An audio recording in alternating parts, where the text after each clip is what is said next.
दास म्हणता माते कशाचे भय रामा जाईन ज्या स्थळी सुख घना होईल तेथे जय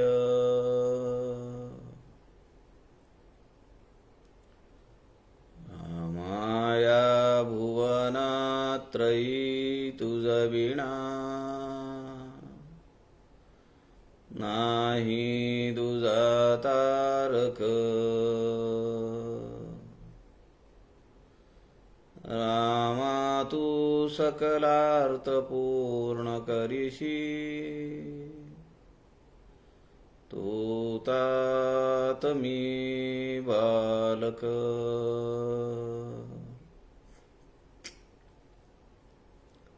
शुका सारिखे पूर्ण वैराग्य ज्याचे वसिष्ठा परी ज्ञान योगेश्वराचे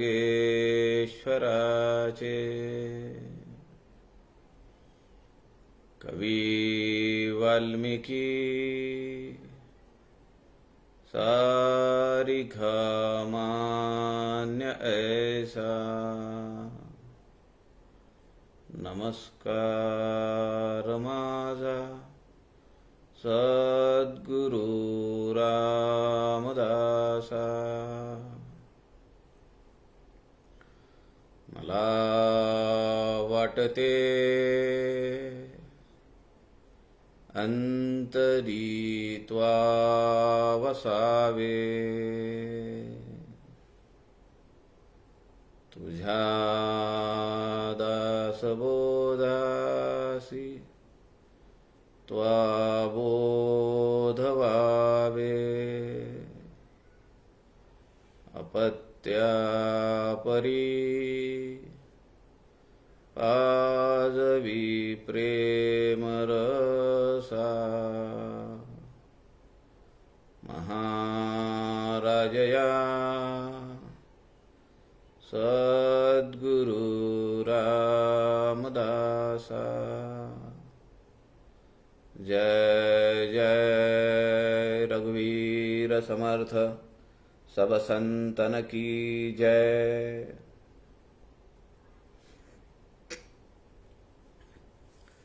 सज्जन हो नमस्कार। सद्गुरु समर्थ रामदास स्वामींच्या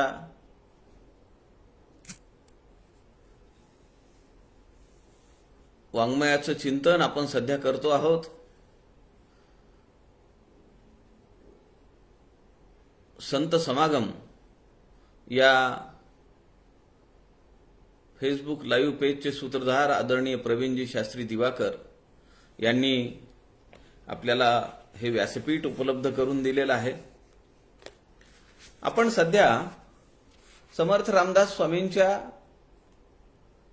11 लघुकाव्यांचा विचार करतो आहोत। त्या 11 लघुकाव्यांपैकी जुना दासबोध अर्थात 21 समासी याचं आपण विवेचन करण्याचा प्रयत्न करतो आहोत। या 21 समासी दासबोधातील 6वा समास आपण पाहतो आहोत।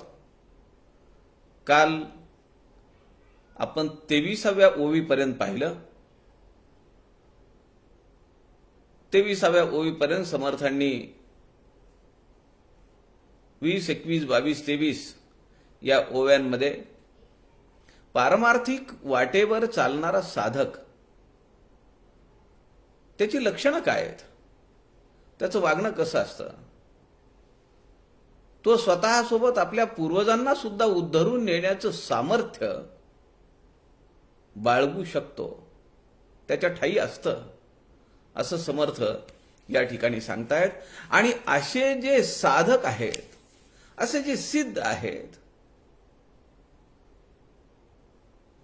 ज्यांचा कायम संतांचा सहवास आहे, भगवंताच्या भजनामध्ये, नामस्मरणामध्ये मग्न झालेले आहेत.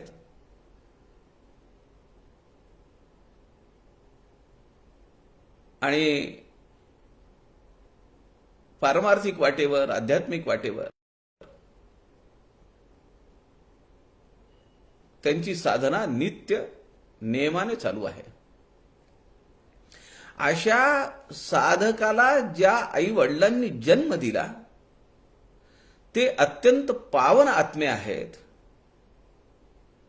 समर्थ म्हणतात त्यांची जननी अत्यंत धन्य आहे की जिने अशा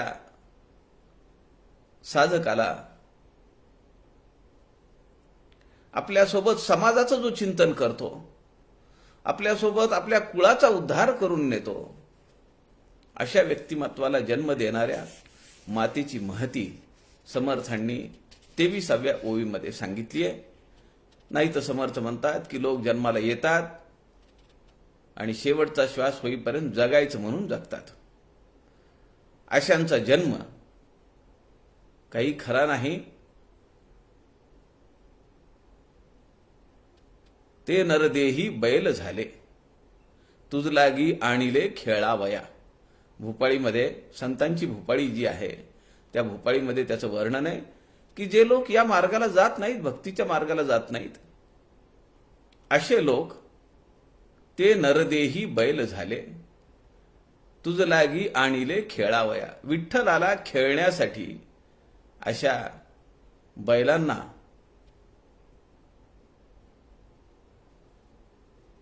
गोरा कुंभाराने आणलेलं आहे, असं वर्णन त्या संतांच्या भूपाळीमध्ये आहे.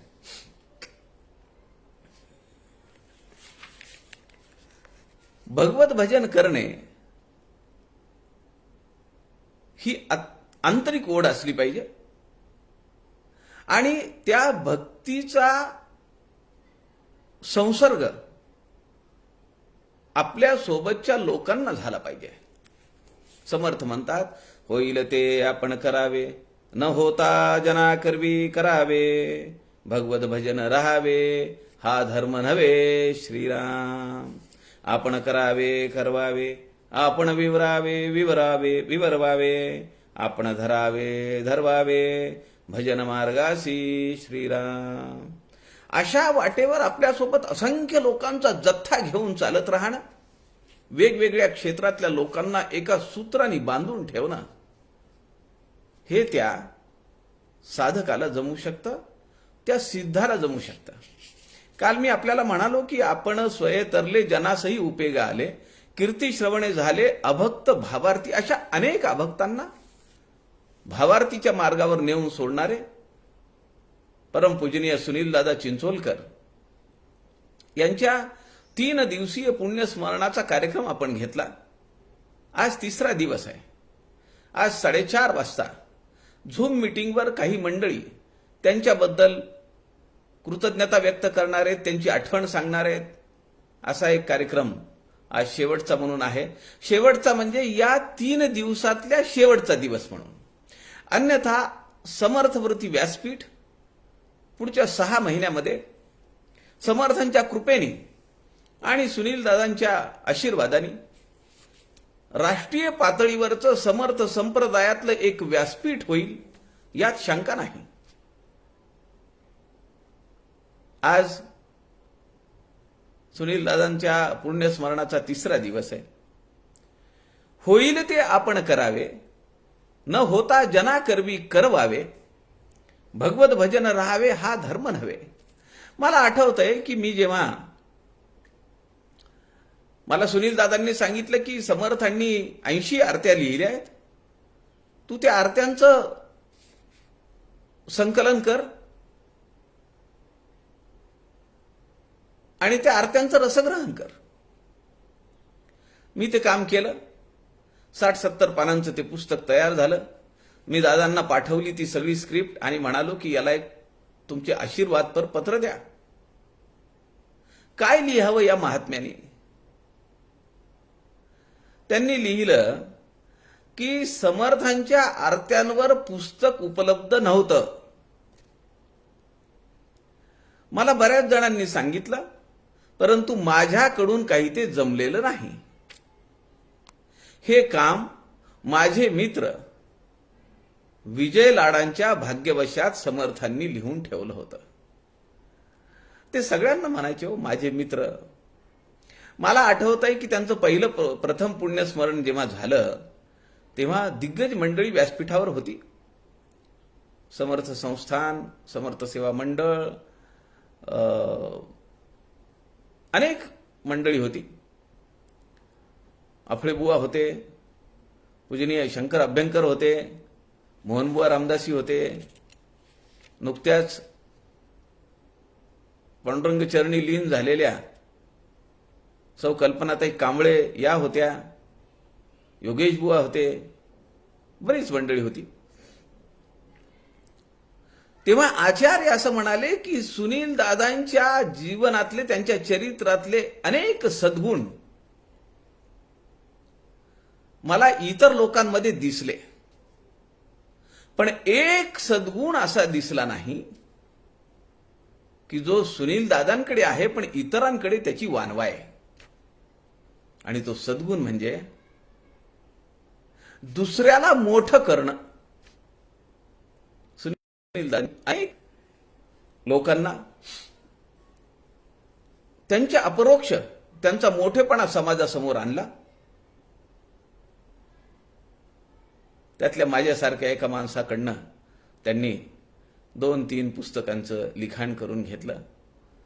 ही त्यांची माझ्यावरची कृपाच आहे. होईल ते आपण करावे, न होता जना करवी करवावे, भगवत भजन राहावे हा धर्म नव्हे, समर्थ दासबोधामध्ये सांगतात. माझ्यापेक्षा तो पुढे जाईल, मग त्याला कशाला मी काम सांगू, त्याला कशाला प्रवचन करायला सांगू, त्याला कशाला लेखन करायला सांगू, असा भाव आपल्या मनात कधी येता कामा नये. अनेक लोकांना आपण उद्युक्त केलं पाहिजे, त्यांना बोलायला सांगितलं पाहिजे, त्यांना लिहायला सांगितलं पाहिजे, त्यांच्या पुस्तकांचं प्रकाशन करून घेतलं पाहिजे. हा खरा भक्त आहे. पुढे समर्थ म्हणतात, श्रीराम समर्थ श्रीराम, तयांची वर्णू काय थोरी, जयांचा भगवंत कैवारी, कासे लावून उतरी पार दुःखाचा श्रीराम, बहुता जन्मांचे शेवटी जेणे चुके अटाटी, तो हा नरदेह भेटी करी भगवंती श्रीराम. समर्थ या ठिकाणी म्हणतायत, तयांची वर्णू काय थोरी. असे जे सिद्ध पुरुष आहेत, असे जे साधक आहेत, असे जे पारमार्थिक वाटेवर नित्य नियमाने अथकपणे चालणारे जी मंडळी आहेत, त्यांची थोरवी काय वर्णन करावी. जयाचा भगवंत कैवारी. त्याचा कैवार कोण घेतो? स्वतः भगवंत घेतो.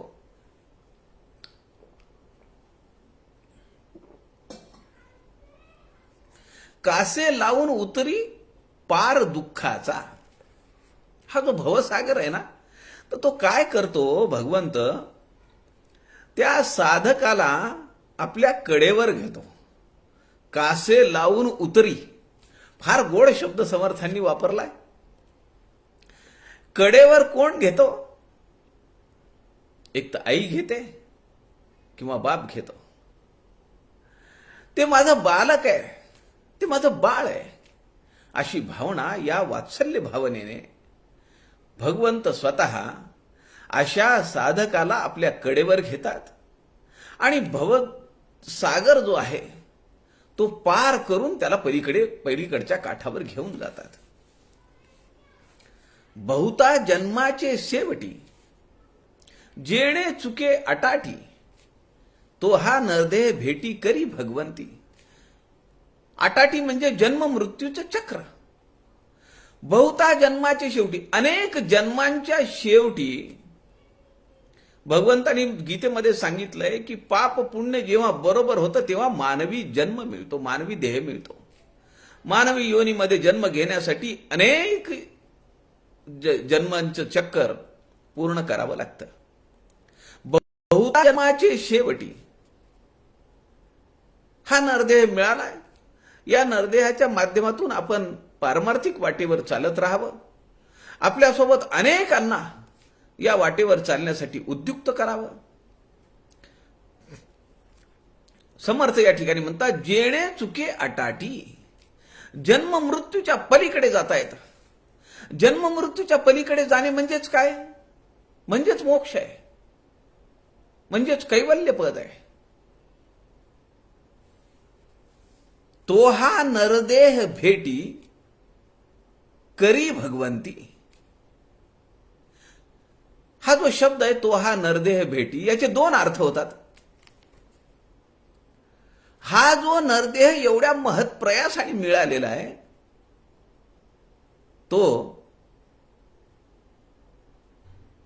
भगवंताला भेट करावा, अर्पण करावा. कसा अर्पण करावा ते पुढे सांगितलंय. एवढ्या मोठ्या कष्टाने अनेक जन्म भोगल्यानंतर हा नरदेह मिळालाय. तो हा नरदेह भेटी करी भगवंती. भगवंताला तो भेट म्हणून चढव, भगवंताला तो अर्पण कर, भगवंताला तो देह समर्पित कर.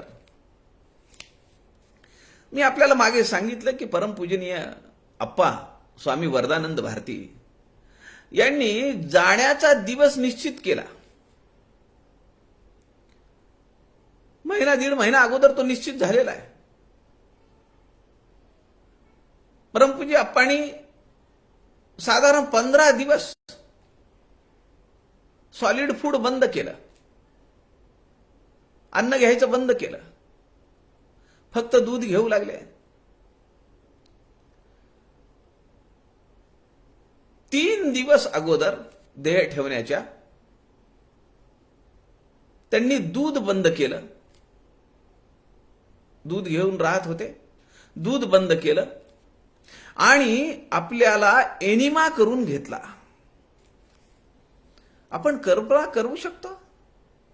याला म्हणतात नरदेह भेटी करी भगवंती. भगवंताला हा देह समर्पित करायचा आहे. आप्पांनी लिहून ठेवलंय, हात पालवितो नारायण, तो निरोप भागीरथीने आणलेला आहे माझ्यापर्यंत, की नारायणाचं बोलावणं आलेलं आहे. सिद्ध हो, तयारी चालू करा. इनिमा करून घेतला. हा पंचभूतात्मक देह सुद्धा भगवंताला अर्पण करायचा आहे, तर तो किती शुद्ध असला पाहिजे.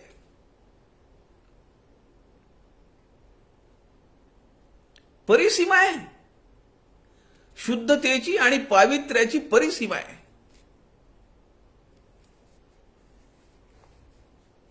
तो हा नरदेह भेटी करी भगवंती. भगवंताला हा नरदेह अर्पण कर, हा एक अर्थ झाला. याचा दुसरा अर्थ आहे, एवढ्या महत्प्रयासाने हा नरदेह भेटलेला आहे, अरे हा नरदेह असेपर्यंत भगवंताची भेट करून घे. पूजनीय अप्पांना साक्षात नारायणाचं, चतुर्भुज नारायणाचं दर्शन झालेलं आहे. नरदेह असताना, जिवंत असताना भगवंताचं दर्शन आमच्या आयुष्यामध्ये होऊ शकेल का? भगवंत साक्षात यायच्या अगोदर तो काही आपले दूत पाठवतो,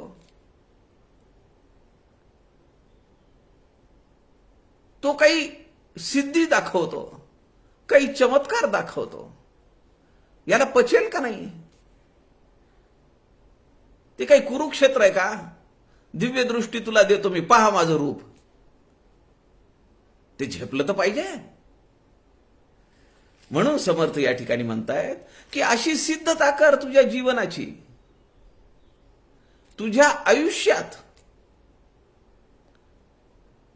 हा देह टाकण्यापूर्वी, देह सोडण्यापूर्वी तो हा नरदेह भेटी भगवंती करी, भगवंताची भेट घडवून घे. आणि एकदा जर त्याला तू पाहिलंस, तुला जर तुझं स्वस्वरूप कळालं, तर मरणाची काय भीती आहे? पूजनीय दिलीप आपटे मागच्या लॉकडाऊन मध्ये म्हणाले होते, मरण तर येणारच आहे हो. भगवंताला काय मागायचं आम्ही? माझ्या वाट्याला दुःख नको, मला मरण नको असं मागू शकतो का आपण? या जगाच्या पाठीवर अमरपट्टा घालून कुणीही आलेलं नाही, ही वस्तुस्थिती आहे.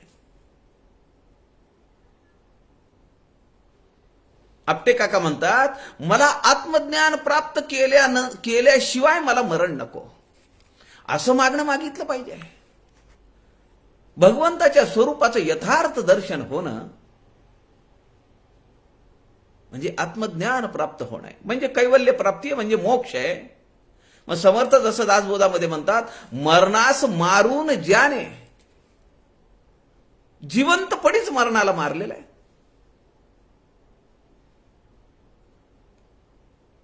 त्याला समर्थांनी मुक्तीचे प्रकार सांगितले. मुक्तांचे प्रकार, मुक्तीचे नव्हे. मुक्ती म्हणलं की समीपता, स्वलोपता, स्वरूपता आणि सायुज्यता या 4 मुक्ती आल्या.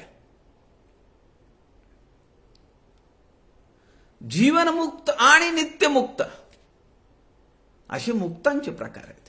जीवनात आहे, जीवन जगतोय, सामान्य माणसाप्रमाणे त्याचा प्रपंच चालू आहे, खाणं पिणं सगळं चालू आहे, पण तो कसा आहे? मुक्त आहे. समर्थ पुढे म्हणतात, म्हणोनी धन्य ते भाविक जन, जेही जोडिले हरिनिधान, अनंत जन्मांतरीचे पुण्य फळासी आले श्रीराम. आयुष्य हेची रत्नपेटी, माझी भजन रत्ने गोमटी, ईश्वरी अर्पुनिया लुटी, आनंदाची करावी श्रीराम. मग हा देह कसा अर्पण करायचा? समर्थ दासबोधामध्ये म्हणतात, मस्तक देवासी व्हावे. म्हणजे भोळारामाची कथा माहिती आहे आपल्याला, खलबत्ता, तो खलबत्ता घेऊन या म्हणून समर्थ म्हणाले, तो भोळा रामाने आपलं शीर कापून दिलं. समर्थ म्हणतात, मस्तक देवासी व्हावे, म्हणजे काय आपण कट्यार मारायची का मानेवर? कसं समर्पण करायचं? समर्थांनी त्याचा उपाय सांगितला. आयुष्य हेची रत्नपेटी. हे आयुष्य म्हणजे रत्नांची पेटी आहे. अनेक मौल्यवान देखणे गोमटे रत्न आहे त्याच्यामध्ये. त्याला आम्ही भजन, पूजन, अर्चन, वंदन, नामस्मरण, श्रवण, कीर्तन, दास्य, सख्य आणि आत्मनिवेदन असं 9 प्रकारे केलेलं भजन. आयुष्य हेची रत्नपेटी, माझी भजन रत्ने गोमटी. या आयुष्यामध्ये आयुष्य ही पेटी आहे. या पेटीमध्ये 9 भक्तींची अत्यंत सुंदर मनोहारी देखणी, गोमटी म्हणजे देखणी, सुंदर मनोहारी अशी भजनांची रत्न आहेत. ईश्वरी अर्पुनिया लुटी आनंदाची करावी. ते सगळं आयुष्य, ती जी भजन रत्न ठेवलेलं हे जे आयुष्य आहे, भगवंताची भक्ती करण्यासाठी 9 प्रकार सांगितलेत. ते आयुष्य आपण भगवंताला समर्पण करायचं. म्हणजे हे सगळी 9 भक्ती करायची आणि भगवंताला हे अर्पण केल्यानंतर समर्थ म्हणतायत, हे सगळं ईश्वराला अर्पण कर, त्याच्या बदल्यात तुला काय मिळेल? लुटी आनंदाची करावी, शाश्वत सुख तुला मिळेल.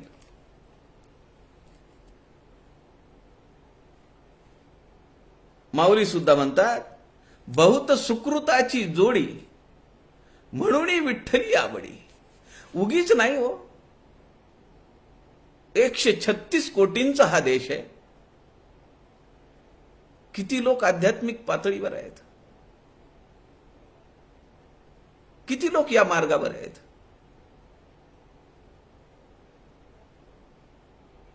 हजारो लोक असतील सभेला टेंटमध्ये बसलेले. पण त्यांच्या आचरणात त्यांनी जे श्रवण केलंय ते येतं का, ते मोठं महत्वाचं आहे. पारमार्थाच्या 4 पायऱ्या आहेत: श्रवण, मनन, निधिध्यास आणि आत्मसाक्षात्कार. आत्मसाक्षात्कार आम्हाला करण्याची गरज नाही, त्याच्यासाठी काही कष्ट करायची गरज नाही. पण या ज्या 3 पायऱ्या आहेत, श्रवण, ऐकायला तर भरपूर आहे, व्हॉट्सअपवर आहे, माय म्युझिकवर आहे, काय काय उपकरण आहेत, साधन आहेत. किती ऐकावं काय नाही, आयुष्य पुरेल का? श्रवण, मनन, त्यावर चिंतन करतोय का मी? चिंतनही कुणी करत असेल, पण पुढचा जो टप्पा आहे तो मात्र अवघड आहे. निधिध्यास, ते आचरणात आणलं पाहिजे. आणि ते जर आचरणात आणता आलं तर साक्षात्कार जातो कुठे आहे? भगवंत साक्षात समोर उभा राहील. आत्मसाक्षात्कार, तो आत आहे, तो बाहेर येऊन प्रकट होतो. समर्थ या ठिकाणी म्हणतायत की ते जे शाश्वत सुख आहे ते तुला मिळेल. बहुत सुकृताची जोडी म्हणून विठ्ठली आवडी. तरच आपण तिकडे जायचं ओढ लागेल, नाही तर काही लागणार नाही. अहो, तिथे शेजारी माणूस असतो ना, तो जात नाही मंदिरामध्ये. लांबून लांबून लोक येतात. समर्थ म्हणतात, अनंत जन्मीचे पुण्य जोडे तरीच परमार्थ घडे. मुख्य परमात्मा आतुडे अनुभवासी श्रीराम. अनुभवाला येईल, प्रचितीला येईल. समर्थ ठामपणे सांगतायत, अनंत जन्मीचे पुण्य जोडे तरीच परमार्थ जडे. तरच परमार्थ आमच्या हातून घडू शकतो. ही या जन्माचं कर्तृत्व नाहीये. कदाचित याची इम्प्रूव्ड क्वालिटी पुढच्या जन्मात येऊ शकेल, कदाचित याच जन्मामध्ये दर्शन होऊ शकेल. तो हा नरदेह भेटी करी भगवंती होऊ शकेल या जन्मात सुद्धा. ती तळमळ पाहिजे. पुढे समर्थ म्हणताय, हरी भक्त वैभवे कनिष्ठ परितो ब्रह्मादिका वरिष्ठ. सदा सर्वदा संतुष्ट नैराश्य बोधे श्रीराम.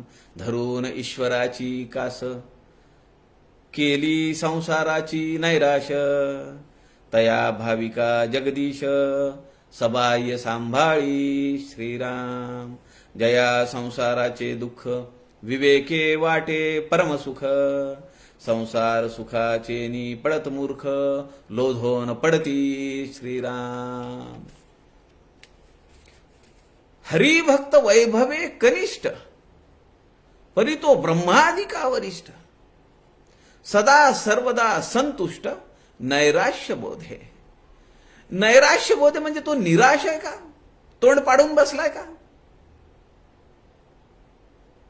समर्थ दासबोधामध्ये सांगतात, उदास वृत्तीस मानवे जन विशेष कथा निरूपण. रामकथा ब्रह्मांड भेदून पैलाड न्यावी. उदास वृत्तीस मानवे जन. लोकांना म्हणजे उदासीन राहावं वाटतं का? असंही नाही. आस, ज्याची आस, ज्याची अपेक्षा, ज्याची कामना, ज्याची वासना ही वरच्या पातळीवर आहे, व्यापक आहे. हवा गरम की ती काय करते? वर जाते, ती व्यापक होते.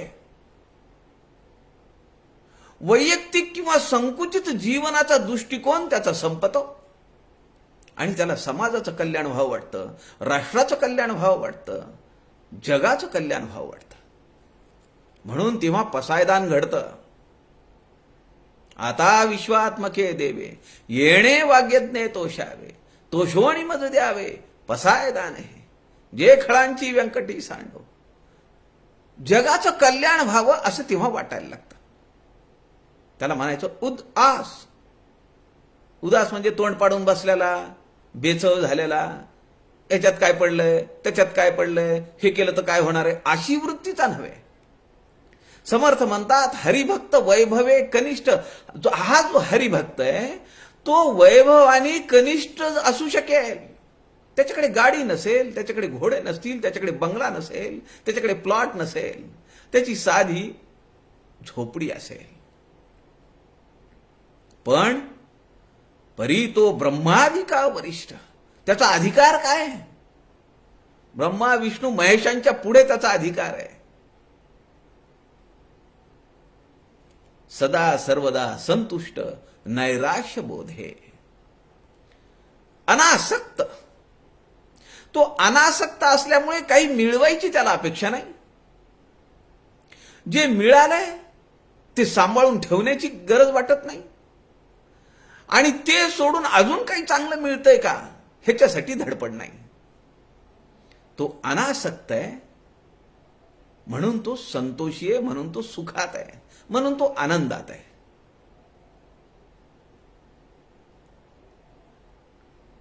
माझिया योगे झाले परी म्या नाही केले. पाणी माळी जसं घेऊन जातो तसं ते पाणी जातं. त्या पाण्याने कडू कारलं सुद्धा येतं, गोड पपई येते, आंबा येतो, तिखट मिरची पण येते. पाणी तर एकच आहे. त्याला कुणी कसं नेलंय त्याप्रमाणे ते जातं. तो अनासक्त आहे म्हणून भगवंतानी अनासक्त कर्मयोग सांगितला. तू करत जा. लोकांनी वाहवा म्हणावी, लोकांनी छान छान म्हणावं, लोकांनी डोक्यावर घेऊन नाचावं, लोकांनी आदर करावा, सन्मान करावा, खूप नाव घ्यावं, फोटो टाकावे, ह्याच्यासाठी करणे नाही. मी माझं कर्तव्य म्हणून करतोय ही भावना आपल्या अंतःकरणात असली पाहिजे. माझं कर्तव्य म्हणून मी करतोय, दॅट्स ऑल. समर्थमूर्ती व्यासपीठ कर्तव्य या भावनेने केलेलं आहे. आदरणीय श्रीरामदादा रोडे, त्यांचे चिरंजीव राजकुमार श्रीधर रोडे, सुनील दादा त्यांना राजकुमार म्हणायचे म्हणे. अत्यंत तल्लख. अहो तल्लख कोण नाहीये? आयटी सेक्टर मधली मुलं तल्लख नाहीयेत का? पण त्यांना ओढा कुठे? ते पुस्तक हातात धरतील का? पण आज एक देशव्यापी संघटन रुजू होत आहे, त्याचं बीजारोपण होत आहे. हे रोडे पिता पुत्रांमुळे होत आहे. आपली भावना काय असली पाहिजे? मी माझं कर्तव्य केलं, माझ्या वाट्याला आलेलं विहित कर्म मी केलं, मला आता कसली अपेक्षा नाहीये.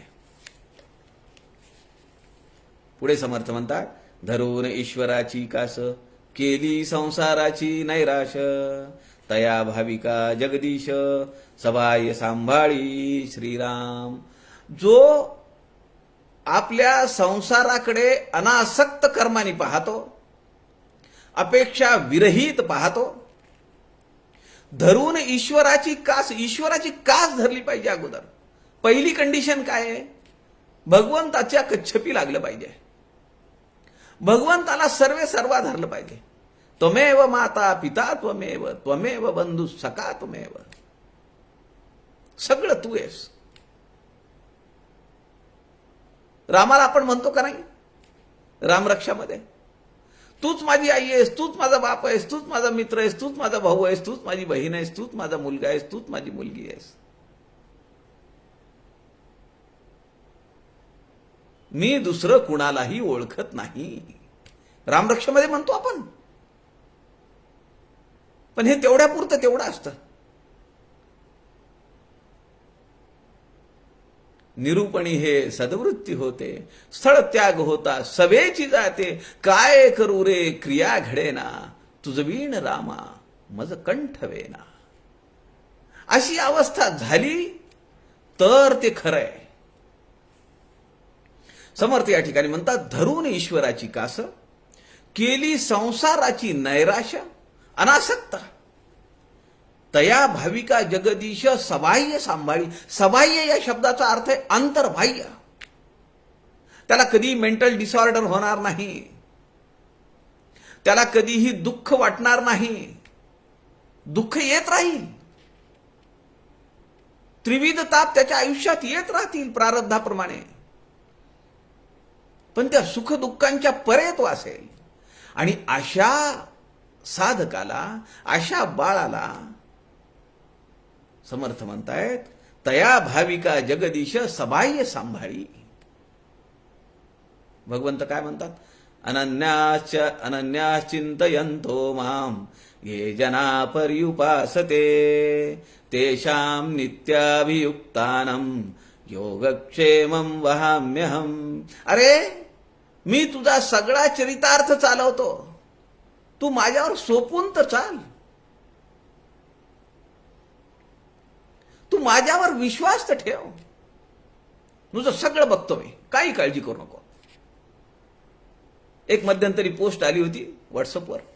एक विमान आहे, विमान आकाशामध्ये हजारो फूट उंचीवर आहे, प्रवास चालू आहे, आणि अचानक विमान खडखड खडखड खडखड वाजायला लागलं. अनाउन्समेंट व्हायला लागली. सगळ्या लोकांना टेन्शन आलं. एक मुलगी तिथं होती, पॅसेंजर्स मध्ये बसलेली. सगळ्यांनी तिने तो बेल्ट टाईट केला, सगळं केलं, पण सगळे चिंताग्रस्त आहेत. ती चिंताग्रस्त नाहीये.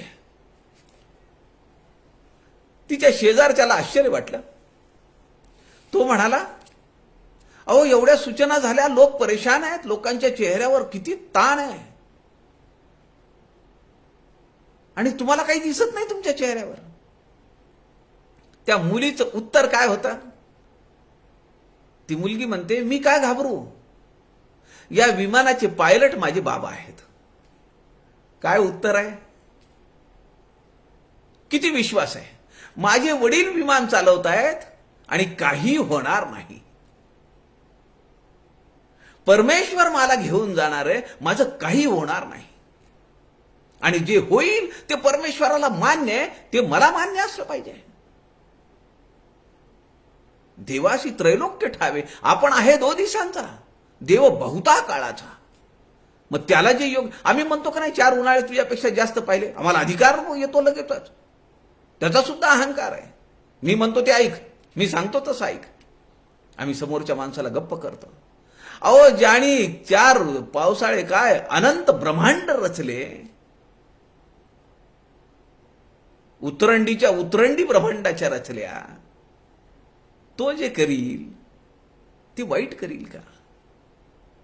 समर्थ या ठिकाणी म्हणतायत, तया भाविका जगदीश सबाह्य सांभाळी.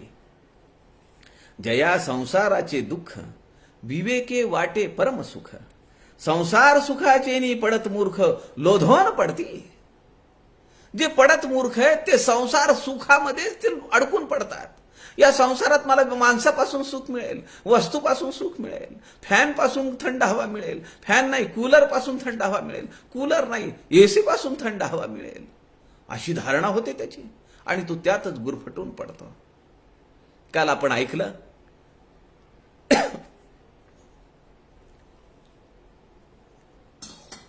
प्राध्यापक शिरीष लिमये बोलत होते. ते म्हणाले, मी सुनील दादांना विचारलं, अहो एप्रिल मे मध्ये तुम्ही का जाता नागपूर, अकोला, यवतमाळ, तिकडे किती गरमी असते. मी 2 वर्षाखाली भंडाऱ्याला होतो. आपल्या कल्याणीताई जोशी आहेत या व्यासपीठावरच्या, त्यांच्याकडे 2 दिवस दासनवमीच्या कार्यक्रमासाठी गेलो होतो. मला तिथं समजलं 47-48 डिग्री सेंटीग्रेड पर्यंत टेम्परेचर जाते उन्हाळ्यात. प्राध्यापक शिरीष लिमये सुनील दादांना म्हणाले की तुम्ही एप्रिल मे मध्येच का जाता तिकडे. सुनील दादा म्हणाले, आपल्या शरीराला उन्हाची सुद्धा सवय झाली पाहिजे, म्हणून मी एप्रिल मे मध्ये तिकडे जातो. देह दुःख ते सुख मानीत जावे. समर्थ मनाच्या श्लोकामध्ये सांगतात, हा झाला निधिध्यास. नुसतं सांगणं वांगणीचे काम नव्हे, हे आचरणात आणणं आहे. माझ्या शरीराला थंडी बाधली पाहिजे, पावसाळा बाधला पाहिजे, ऊन बाधलं पाहिजे, त्या कारणासाठी म्हणून मी तिथं नाही टाळलं पाहिजे. 4 वर्षाखाली सुनील दादा जाम समतला आले होते. चैतन्य ज्ञानपीठाच्या वतीनं विद्यार्थ्यांचं संस्कार शिबिर होतं. आपल्याला माहितीये मराठवाड्यातलं ऊन, त्यातल्या त्यात जाम सारख्या रखरखीत ठिकाणी सुनील दादा त्या मुलांच्या संस्कार शिबिरासाठी म्हणून आले होते. अहो, एसी कूलर तर सोडून द्या, फॅन सुद्धा नव्हता. कल्पना करू शकतो का आपण? आज आमच्या घरातले आम्हाला फॅन बंद करून आम्हाला बसायचे. कल्पना करू शकतो? देह दुःख ते सुख मानीत जावे. आणि हे सगळं यालाच म्हणतात निधिध्यास, यालाच म्हणतात आपल्या जीवनात श्रवण मनन उतरवणे. आत्मसाक्षात्कार लांब राहतो कुठे? आणि तो जर झाला, म्हणून समर्थ म्हणतायत की सबाह्य सांभाळी अंतर्बाह्य तो जगदीश सांभाळतो. तया भाविका जगदीश सबाह्य सांभाळी. ओवी क्रमांक 31 पासून आपण उद्या दुपारी 3च्या सत्रामध्ये पुढील ओव्यांचा विचार करूया. आपल्या सगळ्यांच्या हृदयस्थ परमेश्वराला वंदन करतो. झालेली सेवा राष्ट्रगुरु समर्थ रामदासांच्या चरणी अर्पण करतो. जय जय रघुवीर समर्थ.